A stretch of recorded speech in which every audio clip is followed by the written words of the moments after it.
mother's face completely changed. She got pale, and she passed out. She fainted.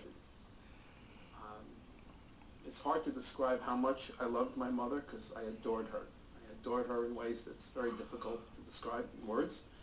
But to see that much pain come into her face, causing her to literally pass out, I never brought my brother up again for the rest of my life. Never. Never brought up his name. It never came up, ever. Later in life, when I was 35 years old, 36 years old, I asked to visit his grave.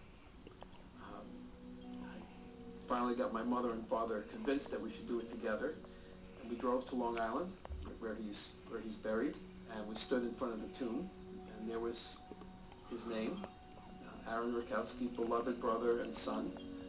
And it was the strangest thing to see my last name and another person's first name in front of my last name that I never knew. And my mother and I held each other. She started crying. I started crying. And then my father was completely separate, standing by the tomb by himself. And he put a stone there, which is in the Jewish tradition, to put a stone on the tomb to signify that you visited it. And he looked at the two of us and he said, "You never forget. No matter what happens, you never forget. You never forget the pain." So the idea that he was close to my brother, that moment was the